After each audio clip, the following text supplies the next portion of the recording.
Okay, so we're in a teaching series that we've called The Way of Jesus, where essentially we've been looking at the rhythms that form the Christian life. And I've been thinking this week, with it turning spring by the calendar, not by the weather, like we're spring now, welcome to spring, grab an extra layer. But when spring comes, hope comes, doesn't it? And the seasons, they do form a kind of background atmosphere and presence for the way we live our lives. In summer, you know it will at some point get cold again. And in winter, you know in hope it will at some point warm up again. And the presence of those seasons orient the way that we live our lives on planet Earth. Well, today we're going to be talking about a rhythm for following Jesus. That's almost so kind of basic and essential. It's not really a rhythm, but it's the background atmosphere that decides the way that we live as Christians. And we're going to be talking together today about the rhythm of communion, of breaking bread, but also of belonging to a people, of church, of being together with others. And we're going to be saying that communion redefines us, it reminds us, and it rescues us. Communion and belonging to a people, the church, redefines us, reminds us, and rescues us. And to help us, we're going to be reading from Luke's Gospel, chapter 22. We've been going through Luke, and we're now approaching what's called the Passion narrative. Passion originally is a word that meant suffering. It's the suffering narrative of Christ as we are also journeying towards Easter Sunday. But we're in Luke 22. Jesus has, it said that Satan has entered Judas Iscariot, who's gone out and betrayed Jesus in exchange for some money. Jesus is then made from arrangements for the Passover meal to be eaten with his friends. And then we pick it up in verse 14. When the hour came, Jesus reclined at table, and the apostles with him. And he said to them, "I've earnestly desired to eat this Passover with you before I suffer. For I tell you, I will not eat it until it is fulfilled in the kingdom of God." And he took a cup, and when he had given thanks, he said, "Take this and divide it among yourselves. For I tell you that from now on I will not drink of the fruit of the vine until the kingdom of God comes." And he took bread, and when he had given thanks, he broke it and gave it to them, saying, "This is my body broken for you, which is given for you. Do this in remembrance of me." And likewise the cup after he had eaten, saying, "This cup that is poured out for you is the new covenant in my blood. For behold, the hand of him who betrays me is with me on the table. For the Son of Man goes as it has been determined, but woe to that man by whom he is betrayed." And they began to question one another, which of them could it be and who was going to do this? And then a dispute also arose among them as to which of them was to be regarded as the greatest. And he said to them, "The kings of the Gentiles exercise lordship over them, and those in authority over them are called benefactors. But not so with you. Rather, the greatest among you become as the youngest, and the leader as one who serves. For who is the greater one? One who reclines at table or one who serves? Is it not one who reclines at table? But I am among you as one who serves." And then in Acts chapter 2, it says, "All who believed were together and had all things in common. And day by day, attending the temple together and breaking bread in their homes, they received their food with glad and generous hearts, praising God and having favor with all the people. And the Lord added to their number day by day those who were being saved." And then in 1 Corinthians 11, "But in the following instructions I do not commend you, because when you come together, it is not for the better but for worse. For in the first place, when you come together as a church, I hear there are divisions among you. And I believe it in part. For there must be factions among you in order that those who are genuine among you be recognized. But when you come together, it is not the Lord's Supper you eat. For in eating it, one goes ahead with his own meal, while another goes hungry and another gets drunk. In the same way, for I received from the Lord what I also delivered to you, that the Lord Jesus, on the night when he was betrayed, took bread, and when he had given thanks, he broke it, and he said, 'This is my body, which is for you. Do this in remembrance of me.' And in the same way, he also took the cup after supper, saying, "This cup is the new covenant in my blood. Do this as often as you drink it in remembrance of me. For as often as you eat this bread and drink the cup, you proclaim the Lord's death until he comes." This is God's word. Now, one of the early ideas that we looked at as a church when we embarked upon Luke's gospel, looking at the way of Jesus, the rhythms of the Christian life, one of the early ideas is that as Christians, we are, unwillingly, unknowingly or not, we are caught in a battle, a spiritual battle. And that Christians have typically three enemies: the world, the flesh, and the devil, all in different ways affect or impact upon our lives as Christians and the way that we live. And we saw a diagram, I'll put this back up for us, and when we first kind of looked at this idea that almost the strategies of our enemies works against us like this as Christians, that there is an evil, malevolent spirit in the world, the devil, and he works by lying to us. He sows deceitful ideas into the world. But these deceitful ideas have an impact on what the Bible calls the flesh. That is the carnal desires within us that want selfish things for ourselves. And the way the devil and his lies work on us is that it disorders the loves and desires within us. This, within each of us individually, then emanates or manifests in a system of people with disordered desires in what the Bible refers to as the world. The world is a word that can mean several things. It can just mean the globe, or it can mean created things, but it can also mean a system, a sinful system of people set against God. The Bible talks about the world, the flesh, and the devil, all of them having a different impact on the Christian. And in our journey through the way of Jesus, looking at the rhythms of the Christian life, one way of putting all of this could be that spiritual disciplines, the way that we live, is spiritual warfare. The way that we fight against the enemies that attack the Christian is by using the way of Jesus, the rhythms of the Christian life, the spiritual disciplines. And we're going to look at this passage in Luke and see how it affects and helps us think through our lives as Christians and the way that we're to fight our good fight against the world, the flesh, and the devil. The first thing we're going to say about communion and belonging to a people is that it redefines us. The rhythm of communion is a weapon against the world. The world as the sinful system of humanity set against God. It defines, communion redefines reality for us. And in mentioning that, I want us to notice Luke's arrangement of material that we just read. This is quite fascinating.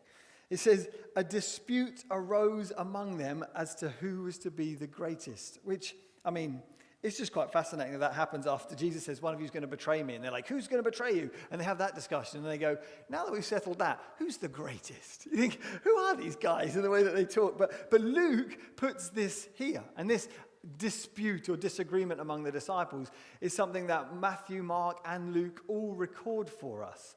It happened earlier in Luke chapter 9, where again a dispute arose among the disciples as to who was the greatest. Jesus in that case responded by placing a child in front of them and saying, whoever is the least, a child among you, is the greatest. It's only, however, in Luke that he puts this dispute and disagreement here as part of the communion meal, which is fascinating.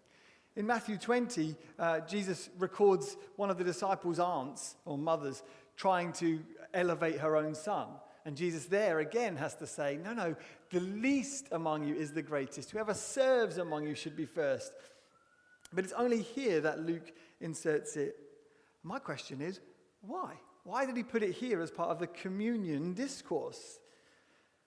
Now, in the background of what's going on in Luke chapter 22, as I mentioned earlier, that Satan entered Judas Iscariot, we're told, and convinced him to betray Jesus. Then, after what we read, we come to Simon Peter. And Jesus says to Simon, Satan has demanded to have you that he might sift you like wheat.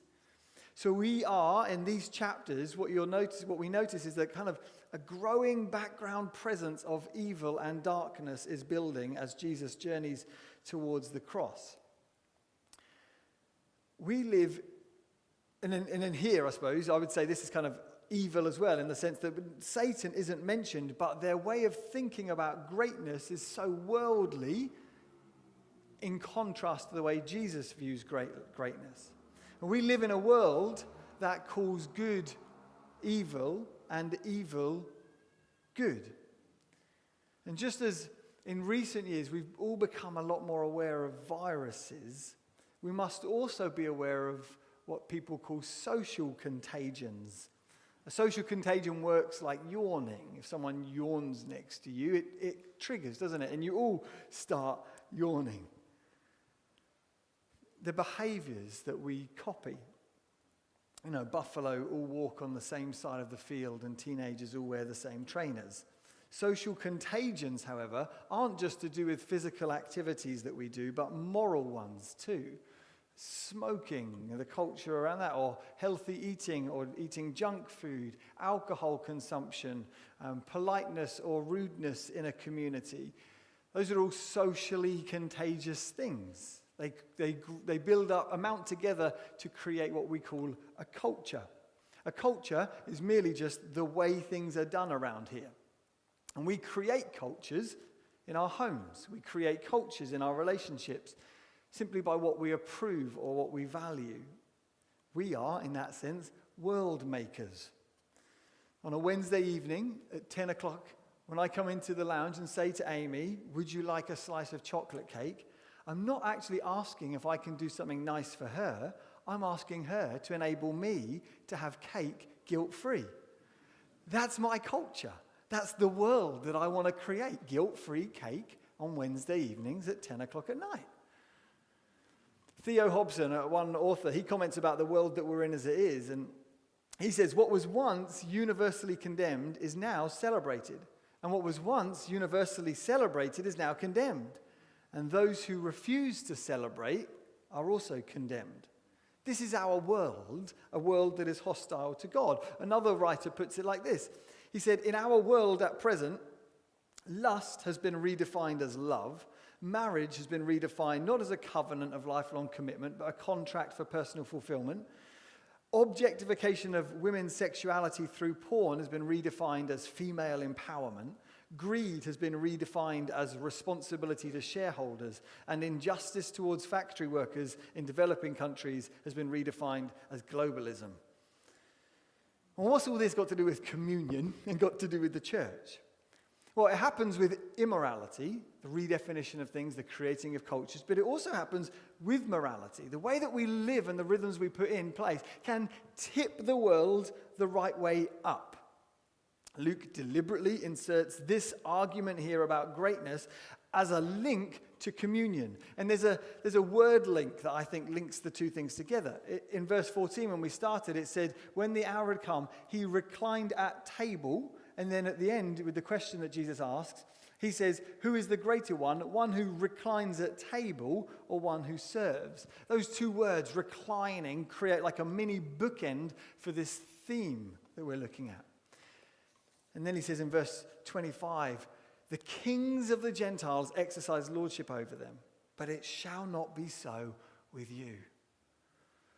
The culture may say dominance and strength is how you measure greatness. But each week, when the church gathers, we eat a meal that redefines greatness as service and sacrifice. It redefines eating regularly and taking communion together, redefines what we value, redefines how we think, redefines what we love, redefines our priorities. Communion and belonging to a church is meant to be the background atmosphere and rhythm, like the seasons that occur naturally for our lives. A current example of the world's way of thinking as being different from ours is something I'm sure you're all familiar with, and that's the new Miley Cyrus song. You heard this? Miley Cyrus, was she formerly Hannah Montana? Yes, I look at you, Jess, yes. Miley Cyrus has released a new song called Flowers, and it's really catchy. It comes on in the radio. I don't seek it out. It comes on the radio as I drive around. And as I was listening to this week, I just thought it was so fascinating how it's much of the lyrics kind of is an embodiment of what we're talking about today, the world's way of thinking and the systems of how it redefines things. So it's a song about her, Miley Cyrus, overcoming a breakup and realizing that she's fine on her own. There's nothing wrong with that. But what she says is this, I won't sing it. She says, I started to cry, but then I remembered I can buy myself flowers. I can write my name in the sand. I can talk to myself for hours. I can say things that you don't understand. I can take myself dancing, and I can hold my own hand. Yeah, I can love me better than you can. I can love me better, can love me better, can love me better, etc. She goes on, around. The point of the song is that she can meet her own needs better than anyone else can. So, I'm fine on my own. What's worrying is that in doing this, she's redefined love as being having my needs met. And that's opposite to how the Bible talks about love. Love in the Bible is sacrificing what I want for the sake of someone else. In the world, love is having my needs met. Christians, however, we have our own version of a song like this. I hear this from time to time. I went to church once, but I got hurt, I got offended, or I got tired, or I didn't really feel like I fit in. And so, we could say, I started to cry, but then I remembered I can sing worship songs on my own. I can pray by myself. I can listen to sermons alone. I can love me better. I don't need the church. What's it for?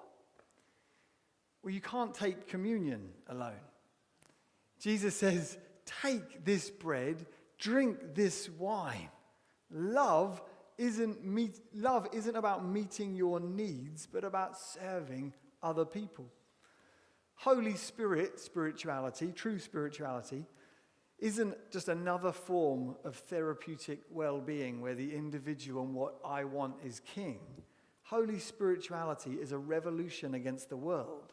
Whether it's worldly forms of greatness, or whether it's worldly religion or worldly community. Jesus said, you do not belong to the world, but I have chosen you out of the world. So when as a church we gather, we break bread, we eat the meal that Jesus gave us, this is a weekly rhythm of worship that matters for the way it redefines how we think about ourselves and our place in the world and how we think about what's right.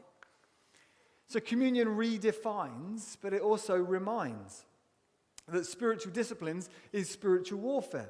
And if communion is a weapon against the world by redefining reality, it's also a weapon against the flesh, our desires. Because our desires, all of our desires, are crooked. They're turned in on themselves. I want only what I want for me, what's best for me. As Woody Allen famously said, in response, I should say, to criticism over an affair with his adopted daughter, no less, he said, the heart wants what it wants. Or as Blaise Pascal, the philosopher, put it, the heart has its reasons that reason doesn't understand. I know, as well as you, that there are desires within me to follow Jesus. But there's also desires in me that work against that desire, pulling me in the opposite way to Jesus. I have an appetite to live the way of Jesus, but I also have an appetite for my way, for my rule, for my desires. In verse 19, Jesus says, do this in remembrance of me. And in doing that, Jesus gives us a living metaphor that we're meant to ingest. We're meant to take it into our bodies to remind our appetites what they often forget. You know, in Scripture, when significant events occur, it often gets marked by physical things. They set up a pillar of stones, they call it an Ebenezer, or someone is given a new name after God does something dramatic, as a way of saying, this is so important, you mustn't forget this. And that's okay for historic events. But for essential things, things that are essential for daily life, instead, they're told in the Old Testament, you're to write the law on the doorframes of your house, put it up in your house, write it on your hearts, never forget, have weekly meals, do these regular festivals as a way of reminding yourself all the time of these essential things. The second book of the law, the book of Deuteronomy, it says 5 times, do not forget what God has done. Do not forget, remember. And says if you do forget what God has done, you'll become proud, you'll get lost, and eventually you'll be destroyed. In brain science, they say that neurons that fire together wire together. That is, that the more you do something, the more your brain physically changes in its pathways. They get stronger, and information can pass quicker through those repeated habits and activities. When you first learned to drive, it felt overwhelming, the amount of information you had to take in and remember, but sooner or later, hopefully, through repetition, it became second nature. Well, what does communion do? When we take the bread and we eat the wine or the wine replacement, it reminds us who we are as humans. It reminds us who God is, and it reminds us of what the purpose of our lives are. But it's also significant about how this reminds us. Because Jesus could have just said, have this festival every week in remembrance of me. Or make sure you do this in remembrance of me. But Jesus said, eat this, do this in remembrance of me. What Jesus gives to his followers for this essential rhythm for the way of following him is something that confronts our appetites. It confronts your flesh, the desires in you that are against God, the disordered loves. It confronts them with the reality that Jesus is more satisfying than anything sin will tempt us into. Psalm 16 says, at your right hand are pleasures forevermore and fullness of joy. Whether it's a desire for porn versus purity, for revenge versus forgiveness, whether it's a desire for selfishness versus service, or laziness versus self-control, or a desire for jealousy versus gratitude, communion is our repeated warfare against our flesh, where he reminds us that he can satisfy us. So communion and this rhythm for our life, it changes the way we think. It reminds us, and it lastly, briefly, it rescues us. It confronts the enemy of Satan, who is the father of lies. Satan lies to Judas and tells him that a rich life is better, being rich in this life is better than being rich in the next life. And Judas betrays. Satan's going to lie to Simon and say, being approved of or getting the attention of others is better than being approved of or getting the attention of God. And Satan lies to you. He tells you that you can save yourself. He tells you that you can heal yourself. He tells you that your path, whatever you choose, is right. He tells you that you don't need forgiveness. He tells you that you can trust yourself. Or, like the fool in Hamlet, he just tells you, to your own self, to thine own self, be true. Satan lies when he says, you'll never be saved. He lies when he says, you can never be forgiven. He lies when he says, God is too hard to please. Or he says, your life is hopeless.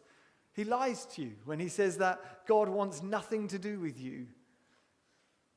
Or he lies to you and he says that being a Christian is only for them, for the people sitting around you, the good people, not for you. He lies to you and he tells you that a Christian is someone who's different from you. You could never do that. In contrast, Jesus says, this is my body which is given for you. He gives himself for you. Jesus offers his body in death as a sacrifice. That is the most tragic and awful thing imaginable in the world. The death of Jesus is the highest example of tragedy that we could ever have created. And the remarkable thing is, it's either untrue or impossible or true, because you just could not make this up at all. You know, in Jesus' death, we see the death of an innocent man who doesn't deserve to die. In the death of Jesus, we see the death of someone who's not only innocent, but everyone else knows that he's innocent. In Jesus' death, we have the betrayal of Jesus by a close friend, and all of his other friends deserting him. And Jesus is young, with his entire life ahead of him, but he's crushed. Jesus is a victim of tyranny at the hands of the Romans. Jesus is a victim of a cowardly judge or tyrant in Pilate. All Jesus ever did was to try and help people, and this is how he gets repaid. Jesus is cursed by God. That's what it means to be hung on a tree, to be abandoned and forsaken by God. Jesus' death is the most tragic death imaginable. But then there's also the manner of Jesus' death, which is so bloody and so awful. Jesus was blindfolded and beaten with clubs, mocked as a king with a crown of thorns. Jesus was whipped with a whip that pulled the flesh off his back. Jesus was forced to carry his own cross to the place of his own execution. Jesus was killed in a public place for all to see his shame and humiliation. Jesus had nails pinning him to a piece of wood, and Jesus died a death of suffocation and exposure to the elements and to birds and scavengers. It's the most horrific, tragic death imaginable, and yet Jesus said, "This is my body which is given for you." No one took Jesus' life from him. He gave it for you. Why? Why would he do that?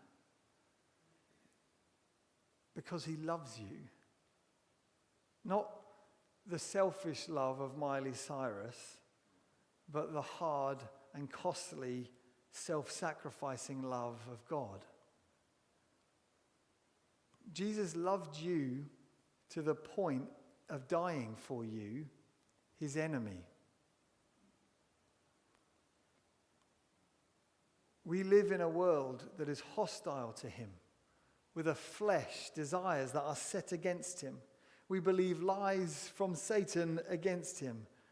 And yet Jesus said in verse 20, "This is the cup of the new covenant poured out for you, a covenant made in my blood." A covenant is a solemn or binding agreement, like a marriage vow. Jesus offers himself like a groom before a bride and stands waiting. Will you come? Will the bride come? Will she respond? He says, "This is my covenant. This is what I'm offering to you." And he offers this and does this through the meal of communion. A meal that redefines how we think in the world. A meal that reminds us who we are. And a meal that rescues us by pointing us beyond ourselves to Jesus and to his death on the cross for us. Let's pray.